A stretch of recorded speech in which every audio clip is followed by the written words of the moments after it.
기도해 주셔서 캐나다 집회 잘 다녀왔습니다. 또 기도 많이 해주신 것 같아요. 비행기에도 쥐새끼가 나타나지 않았습니다. 무슨 얘기야?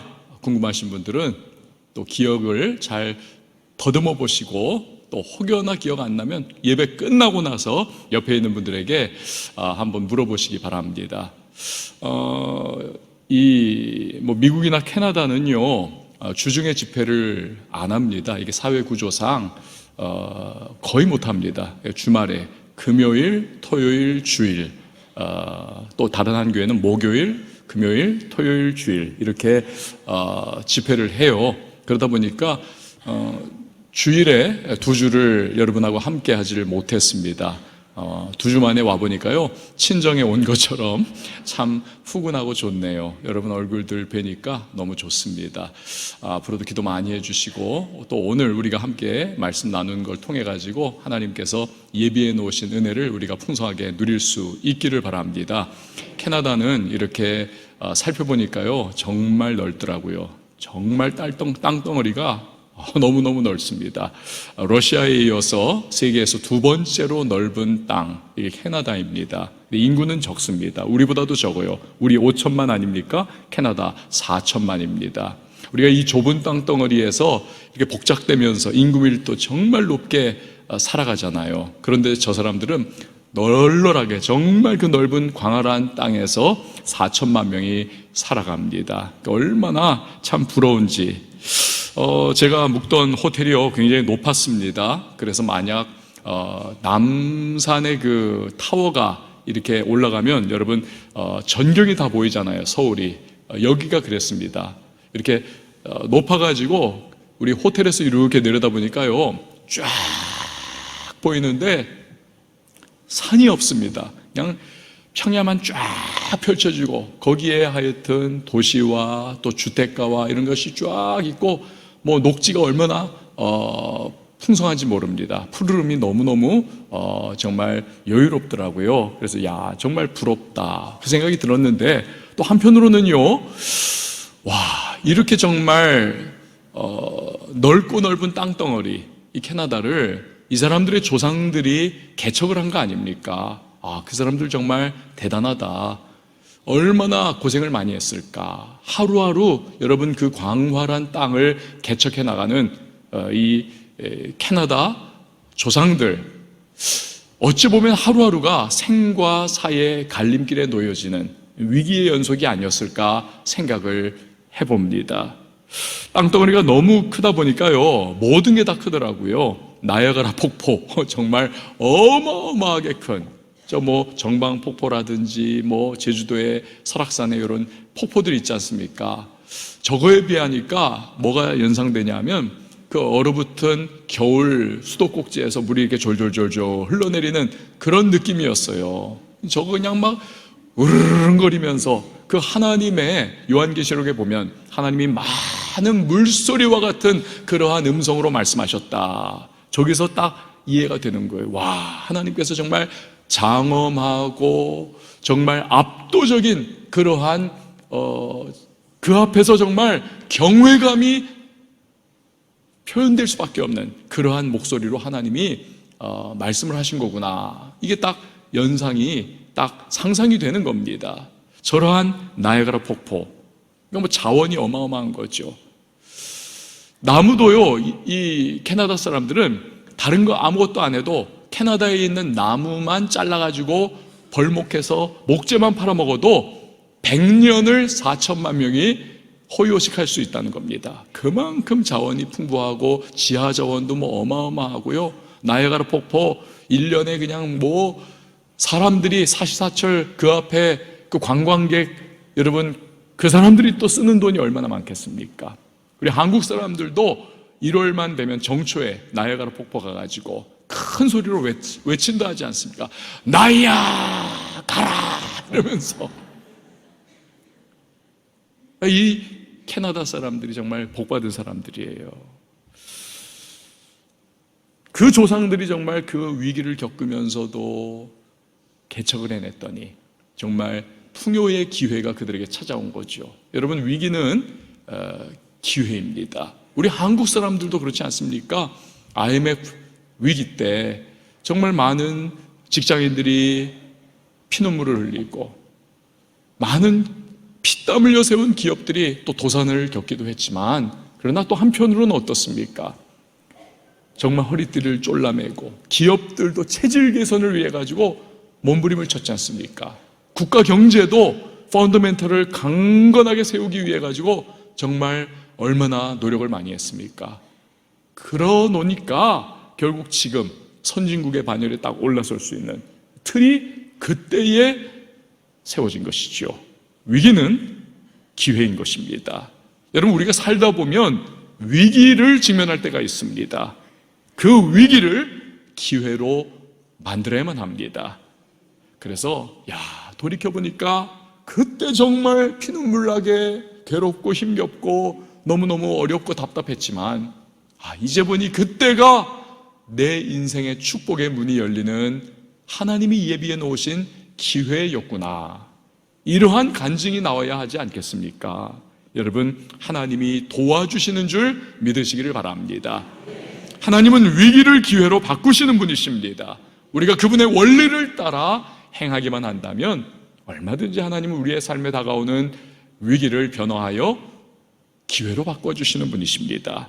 그걸 오늘 본문에 나오는 이스라엘 백성들이 보여주고 있는 것입니다. 암몬 족속의 왕 나하스가 길르앗 야베스 사람들에게 선전포고를 합니다. 다 죽이겠다는 거예요. 그러자 전력을 비교해 본 그들이 두 손 두 발을 초장에 듭니다. 아예 싸울 전투 의지를 상실을 해버려요. 이 야베스 사람들이 나하스에게 말합니다. 우리 살려만 주면 우리 뭐든지 다 하겠노라고. 나하스가 말을 합니다. 겁박을 하는 거죠. 너희의 오른쪽 눈을 내가 다 도려내서 빼버려야만 내가 너희를 종삼고 목숨 살려주겠노라고. 여러분, 얼마나 끔찍한 협박을 하고 있습니까?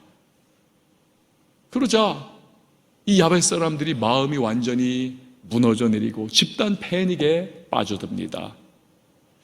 나하스에게 말을 하죠. 온 이스라엘에 우리가 전령들을 보내가지고 우리 도와달라고 요청할 텐데, 그래도 우리 도와주는 사람이 없으면 어떻게 하겠는가? 죽는 것보다야 당신이 우리 눈알 다 빼는 것이 낫지 않겠는가? 우리 그렇게 하겠노라고. 그러자 나하스가 해봤자 누가 도와주겠나? 오케이, 그렇게 한번 해보라고 일주일의 말미를 줍니다. 전령들이 이스라엘 구석구석에 SOS를 치죠. 누가 도와주겠습니까? 사사시대에 이지러지고 정말 피 압박을 받으며 정말 고통받던 이스라엘 백성들, 아무도 나서질 않는 거예요. 오히려 듣는 이마다 두려움에 빠져가지고 집단 통곡을 합니다. 야베스 사람들만 저 나하스가 한 누나를 빼겠는가? 우리 모두를 다 누나를 빼고 우리를 다 종삼으려 하지 않겠는가? 그야말로 이스라엘의 엄청난 국가적인 위기 상태가 다가온 것입니다. 그런데 여러분, 이 위기의 결과부터 한번 보십시오. 어떻게 됩니까? 우선은 이 전쟁에서 이스라엘은요, 있을 수 없는 엄청난 대성을 거둡니다. 그리고 이미 왕으로 기름 부음을 받은 사울, 그가 명실공히 이스라엘의 진정한 지도자로 우뚝 자리매김을 합니다. 사람들이 인정을 해줘요. 야, 하나님이 오르시다. 저 사람을 우리의 지도자요 왕으로 세우신 하나님이 오르셔. 그렇게 인정을 해드립니다. 또한 사무엘 선지자의 말을 보십시오. 14절에 보니까 사무엘이 온 이스라엘 백성에게 이르되 오라 우리가 길갈로 가서 나라를 새롭게 하자. 사사시대에 무질서하고 툭하면 이방 족속들에게 노략질과 침노를 당하던 그들이 아닙니까? 그런데 굳건한 왕정시대로 변모하는 계기가 되더라는 것입니다. 한마디로 이스라엘에게 위기가 변화하여 기회가 되었던 것입니다. 여러분, 이 모든 국가적 변화의 시작은요, 한 사람 사울의 변화로부터 비롯하는 것입니다. 길르앗 야베스의 일로 두려움에 빠져 울부짖던 사람들을 본 사울이 자초지종을 듣습니다. 그때 그의 반응을 한번 보세요. 우리 6절 말씀 같이 읽어보도록 하겠습니다. 시작. 사울이 이 말을 들을 때에 하나님의 영에게 크게 감동되매 그의 노가 크게 일어나. 아멘. 모두가 위기 앞에서 두려움에 사로잡혔습니다. 어쩔 줄 모르고 주저앉아 있습니다. 그런데 사울만은 하나님의 신, 즉 성령에 사로잡혀요. 성령이 강력하게 임하시니까 그의 마음속에서 막 부글부글 거룩한 의분이 끓어오릅니다. 저 암몬의 나하스가 누구이길래 우리 하나님의 백성들을 이렇게 모욕하고 겁박하는가? 우리가 이렇게 가만히 있어서는 절대 안 되지. 여러분, 이처럼 민족적 위기를 오히려 기회로 바꾼 시발점은 용기와 담대함을 주시는 성령께서 임하시느냐 아니냐, 여기에서 비롯된 것입니다. 여러분, 그렇습니다. 성령은 모든 놀라운 변화의 주인공 되심을 믿으시기를 바랍니다. 이걸요, 대표적으로 그리고 최초로 보여준 이 성령의 역사, 이거 천지창조가 아닙니까? 천지창조. 창세기 1장 1절 이하를 보니까요, 태초에 하나님이 천지를 창조하시니라. 땅이 온돈하고 공허하며 흑암이 깊음 위에 있고 하나님의 영은 수면 위에 운행하시니라. 온 우주가 혼돈과 공허와 어둠 가운데 뒤죽박죽입니다. 카오스의 상태. 근데 이것을 질서정연한 우주로 만드는 이 코스모스의 상태로 변화시킨 분이 누구십니까? 바로 하나님의 영이신 성령님이십니다. 자, 그래서 부활하신 예수님도 승천하시기 전에, 예수님이 이제 승천하시면 우린 대체 어쩌란 말인가? 어떻게 하는가? 이렇게 어수선한 제자들에게 뭐라고 말씀하십니까? 사도행전 1장 8절 우리 같이 읽어볼까요? 시작. 오직 성령이 너희에게 임하시면 너희가 권능을 받고 예루살렘과 온 유대와 사마리아와 땅끝까지 이르러 내 증인이 되리라 하시니라. 아멘. 오직 성령만이 그들을 사로잡아 무기력하고 아무런 무능력하고 무질서하고 두려움에 사로잡힌 제자들을 위대한 사도들로 변화시켜 주신다는 것입니다. 여러분, 사울 한 사람에게 먼저 성령이 임하니까 어떤 일이 일어납니까? 동일한 성령께서 사람들 사이에서도 막 또한 역사하는 거룩한 파급 효과가 나타나더라는 거예요. 그 두려움과 절망에 무너져 있던 이스라엘 백성들이 움직이기 시작합니다. 질서가 잡힙니다. 군대를 형성하는 것입니다. 7절에 보니까 한결이의 손을 잡아 각을 뜨고 전령들의 손으로 그것을 이스라엘 모든 지역에 두루 보내어 이르되 누구든지 나와서 사울과 사무엘을 따르지 아니하면 그의 소들도 이와 같이 하리라 하였더니 여호와의 두려움이 백성에게 임하매 그들이 한 사람같이 나온지라. 30만 명에 이르는 이스라엘 백성들, 그리고 3만 명에 이르는 유다 백성들, 도합 33만 명이 군대가 되어가지고 암몬 자손 그 나하스의 군대를 완전히 격파하는 놀라운 역사가 임하게 되었던 것입니다. 여러분, 우리도 마찬가지예요. 하나님이 우리 인생에서 위기를 기회가 되게 하시는 그 첫 번째 단계에서 필수적인 것이 무엇인가? 성령의 역사인 것입니다. 성령의 역사. 위기 앞에서요, 천만인이 무너진다 할지라도 성령이 내 안에 역사하시고 성령께서 내게 용기와 담대함을 주시면 그 사람은 두 발을 우뚝 세워서 앞을 향해 나갈 수 있고 돌파할 수 있음을, 심지어 위기를 기회로 바꾸는 주인공이 될 수 있음을 믿으시기를 바랍니다. 그래서요, 여러분, 기도가 아무것도 아닌 것 같아도요, 기도 왜 하나 싶어도 기도가 중요한 이유가 거기에 있는 겁니다. 성령은 기도의 영이세요. 성령은 기도하는 자에게 임하시고 역사하신다는 사실을 기억하시기를 바랍니다. 구약시대에는요, 하나님께서 어떤 사람을 거의 강제적으로 부르셨습니다. 그리고 거의 강제적으로 일방적으로 성령을 막 부어주셔가지고 그 사람을 심지어는 선지자로 또 사사로 이렇게 사용하셨습니다. 그러나 신약시대는 다릅니다. 예수님 말씀하셨지 않습니까? 제자들에게 너희가 성령이 임하시면 예루살렘과 온 유대와 사마리아와 땅끝까지 이르러 내 증인된다, 사도 되어서 위대한 복음 전파자 된다 말씀하셨는데, 그냥 되는 겁니까? 아니요. 기도해야 된다는 겁니다. 기도해야 된다. 그래서 제자들이 마가 요한의 다락방에서 막 열흘 동안 간절히 합심하여 간절히 기도하니까 그들에게 성령이 강력하게 임하시고, 이 겁먹고 무능력하고 배신했던 제자들이 변화하여서 온 땅을 뒤집어 엎어버리는 교회 시대의 주인공이 되는 놀라운 사도의 역사, 위기가 변화하여 기회가 되는 놀라운 능력, 여러분 그것은 기도를 통한 성령의 역사임을 믿으시기를 바랍니다. 위기 앞에서 그래서요, 자꾸 아유 어쩌지 자꾸 여러분 우왕좌왕하지 마십시오. 문제거리를 계속 묵상하면서 문제에 매몰되지도 마십시오. 대신에 기도하는 성도님들이 되기를 바랍니다. 또 기도하시고 또 기도하는 우리 왕성의 성도님들이 되셔야만 하는 겁니다. 기도할 때 성령께서 위기를 변화시켜 기회되게 일해 주시는 것입니다. 위기를 기회로 바꾸신 하나님의 역사가 일어나기 위해 가장 먼저 필요한 게 성령이 임하시는 겁니다. 하지만 그것이 끝이 아닙니다. 다시 한번 사울을 보세요. 성령이 임하셨습니다. 거룩한 의분이 끓어오릅니다. 사울이 온 이스라엘에 전령을 보냅니다. 군대 소집령을 내린 거예요. 근데 그때 강조하는 말이 있습니다. 7절 말씀 우리 같이 한번 읽어볼까요? 시작. 누구든지 나와서 사울과 사무엘을 따르지 아니하면, 아멘. 나 사울을 따르지 아니하면, 하나님이 왕 삼으신 나를 따르지 아니하면, 그렇게 말하지 않았습니다. 나와 사무엘을 따르지 아니하면. 나와 사무엘, 여러분 선지자 아닙니까? 사무엘. 구약시대 선지자는 어떤 역할을 했습니까? 하나님의 말씀의 대언자입니다. 그래서 이 선지자가 정상적인 사람이고 하나님의 기름 부으심을 받아서 대언하는 말씀이라면, 이 선지자의 예언의 말씀은, 선지자의 선포하는 말씀은 하나님의 말씀이었던 겁니다. 그러므로 무엇을 의미합니까? 나와 사무엘, 나와 사무엘.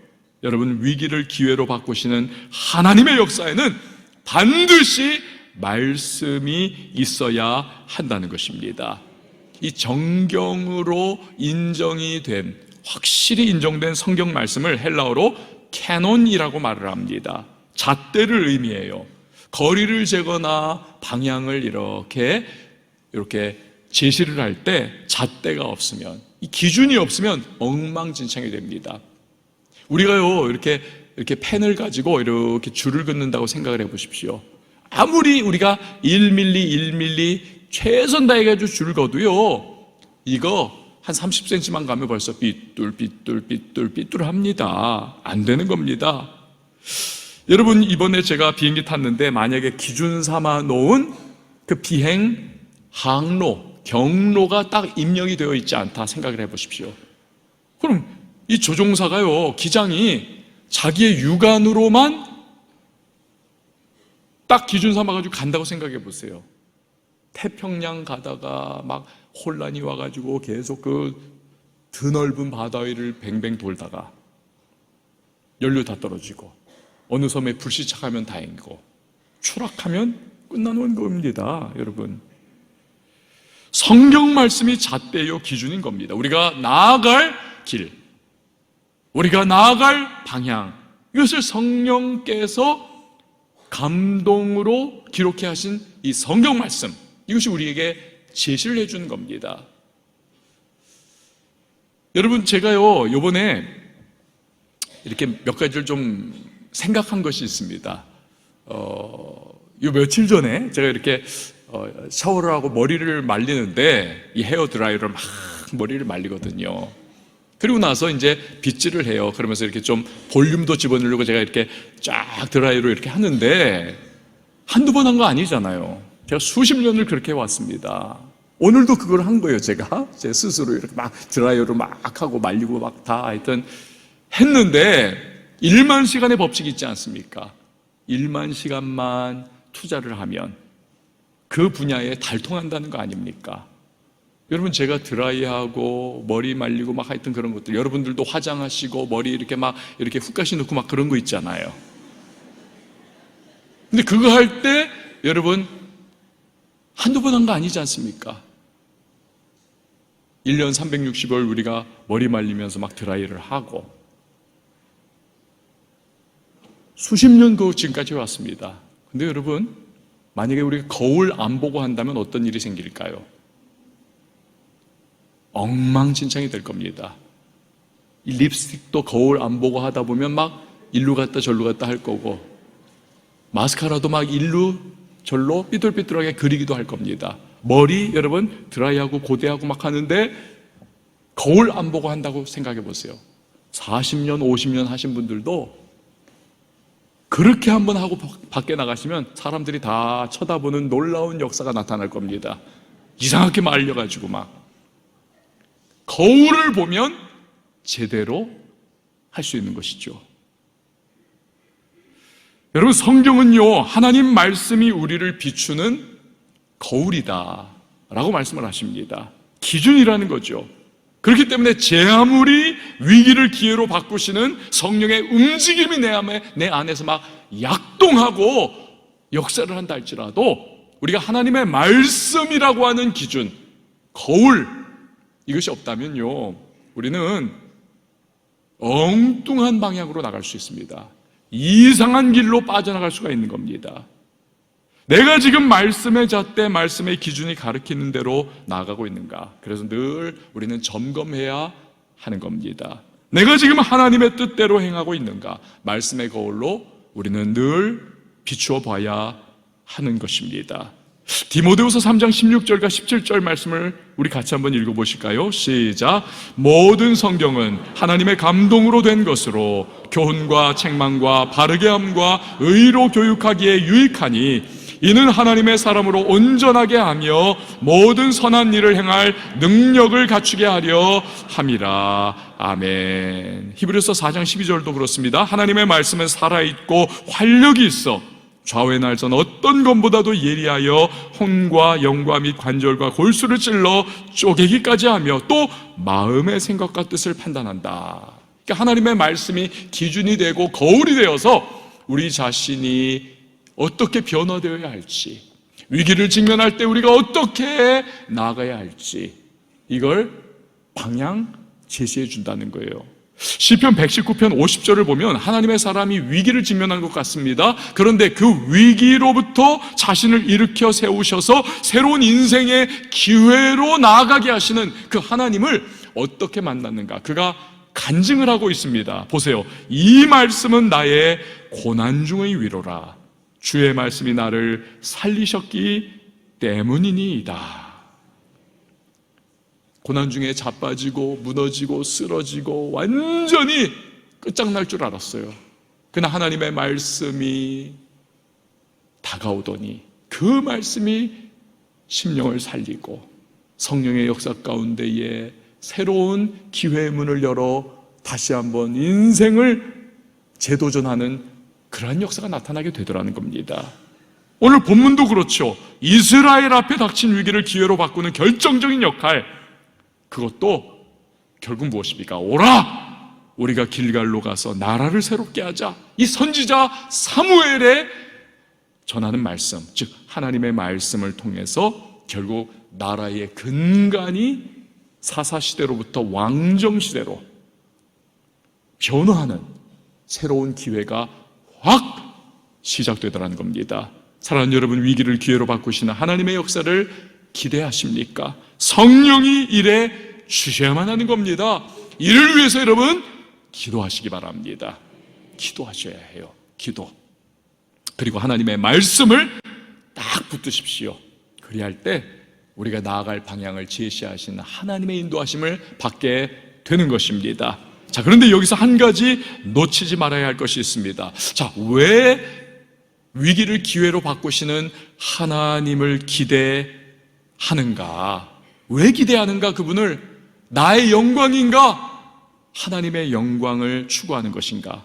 나의 유익을 추구하는가? 하나님의 나라를, 그분의 나라의 유익을 우리가 추구하는가? 여러분, 우리는요, 이 질문에 정직하게 답할 수가 있어야만 하는 겁니다. 이틀 전에 제가 금요 돌파 기도회 때도 그 토론토에 집회했던 한 교회의 목사님 이야기를 드렸습니다. 이 교회가 기도 많이 하는 교회인데요, 그 일식집하고 한식집을 운영하시는 두 분의 그 성도님들이 계셨습니다. 집사님들이에요. 너무 안 되는 겁니다. 팔이 날리고 월세는 그냥 따박따박 나가는데 큰일 난 거예요. 수지가 안 맞아가지고. 어떡합니까? 막 그냥 너무 힘들어가지고 목사님 찾아와가지고, 목사님 기도 좀 해주세요, 기도해 주세요, 큰일 났어요. 그 목사님이 정말 간절히 기도하고 성도님들하고 함께 기도하고 막 그랬더니요, 진짜 한 달 만에 상황이 완전히 바뀌었어요. 일식집에도 사람들이 와글와글하고 한식집에도 사람들이 와글와글 찾아오고, 제가 그 양쪽 다 가봤거든요. 진짜 사람 많더라고요. 근데요, 그때부터 목사님의 고민이 시작이 됐습니다. 이분들이 너무 잘 되니까 그때부터 교회를 안 나와요. 심지어는 부흥회 때도 코빼기도 안 비치는 겁니다. 그래서 목사님이 너무 답답해가지고요, 저한테 한탄을 하더라고요. 목사님, 이제부터 망하게 해달라고 기도해야 될까 봐요. 물론 그렇게는 기도 안 하죠. 어느 목사가 그렇게 기도하겠습니까? 그러니까 너무 답답하고, 이분들의 영혼이 지금 돈 세는 재미에 빠져가지고 완전히 하나님 멀어지고, 주님이 주신 축복이, 주님이 주신 은혜가, 기도 응답이 오히려 이분들 주님 떠나는 그러한 상황이 돼버렸으니 이거 너무너무 한탄스러워가지고 저한테 말을 한 거죠. 여러분, 하나님이 은혜를 주셨으면 감사하면서 하나님의 영광을 위해서 더욱더 살아야 하지 않겠습니까? 그렇지 않다면 은혜가 은혜되는 것이 아니고 축복이 축복이 될 수가 없는 겁니다. 자기 유익과 자기 영광에 빠져버리는 거죠.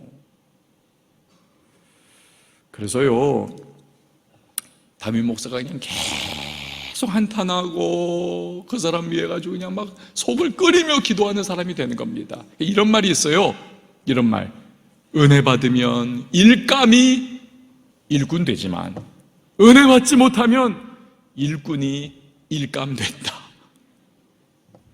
이해가 되십니까? 여러분, 오늘 본문에서도 암몬 자손에게 대승을 거둔 이스라엘 백성들이 사울에게 말을 합니다. 와, 당신 같은 분이 진짜 우리 왕 되길 잘했습니다. 근데 당신이 왕 되는 것을 거부하고 정말 못된 소리 했던 저 불량배들, 저 못된 것들, 이번 기회에 다 처단을 해버리십시다. 당신이 이 엄청난 대승을 진두지휘해가지고 이끌어냈으니 누가 거기에 토를 달겠습니까? 저 다 목을 쳐버리십시다. 근데 여러분, 만약에 이때에 사울이 오케이를 했다면요, 위기를 기회로 바꾸신 하나님의 역사는 그의 개인적인 복수에 질라진 드라마로 그냥 그렇게 끝나버리는 겁니다. 하지만 사울이요, 이때만 하더라도 참 대견한 행동을 합니다. 노를 해버려요. 딱 끊어버립니다. 하나님께서 우리에게 이날 구원의 놀라운 역사를 일으켜 주셨는데, 이런 감사와 감격의 날, 하나님의 구원이 임한 날, 우리가 누구를 죽였어야 되겠는가? 나는 절대 그럴 수 없다. 그리고 선지자 사무엘의 말씀대로 백성들을 다 이끌고 길갈로 갑니다. 거기서 어떤 일이 있습니까? 15절 우리 같이 한번 읽어봅니다. 시작.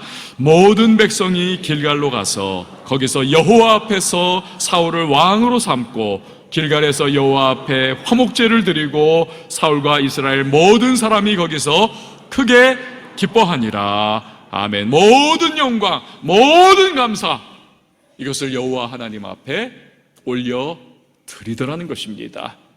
이로써 위기를 기회로 바꾸시는 하나님의 위대한 드라마가 멋지게 완성이 되었던 것입니다. 할렐루야. 사랑하는 여러분, 변화는 좋은 것이죠. 그러나 변질은 나쁜 것입니다.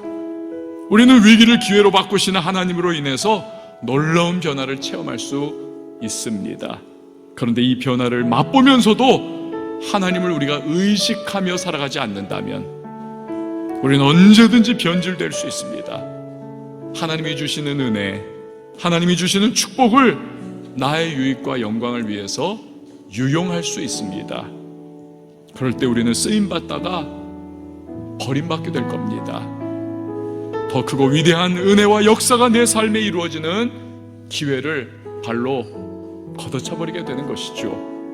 그렇기 때문에 우리는요, 처음부터 아예 마음을 딱 다잡아야만 합니다. 하나님께서 내게 위기를 기회로 바꿔주신다면 나는 그것을 나의 영광 위해서, 나의 유익 위해서 쓰지 않겠습니다.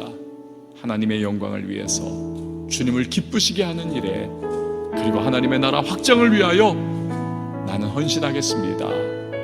이 결단이 우리에게 요구됩니다.